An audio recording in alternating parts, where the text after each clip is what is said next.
കേരളത്തിൽ ബിസിനസ് ചെയ്യുന്ന ഒത്തിരി പേരുണ്ടായിട്ട് വേറെ പണക്കാരായിട്ടുള്ള ഒത്തിരി ആൾക്കാരുണ്ടായിരുന്നിട്ടും ഏറ്റവും കൂടുതൽ ഇൻകം ടാക്സ് അടയ്ക്കുന്നത് ഒരു കാലഘട്ടത്തിൽ കൊച്ചു യൂസഫ് ചിറ്റലപ്പള്ളിയാണ് എന്ന് കേട്ടിട്ടുണ്ട്. ആ സമയത്ത് എന്നെക്കാളും കൂടുതൽ വരുമാനമുള്ളവരൊക്കെ ഉണ്ടായിരുന്നു.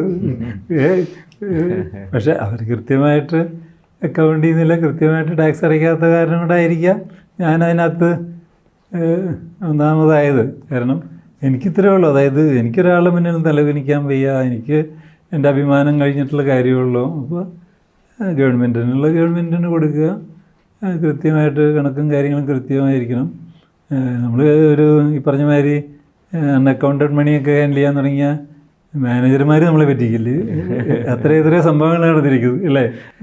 എന്തിനാണ് ഞാൻ നമ്മുടെ ചില ബിസിനസ് പരിചയക്കാരോടൊക്കെ പറയും, നമ്മൾ ഈ കൊടുക്കുന്ന ശ്രദ്ധ നമ്മുടെ മാർക്കറ്റിങ്ങിൽ പ്രോഡക്റ്റിൽ ശ്രദ്ധിച്ചാൽ 20% ബിസിനസ് കൂട്ടിയെടുക്കാം. അപ്പോൾ നമുക്ക് ടാക്സ് അങ്ങ് കൊടുത്താൽ പോരെ. അതിന് വേണ്ടിയിട്ട് കഷ്ടപ്പെടേണ്ട ആവശ്യമില്ലല്ലോ.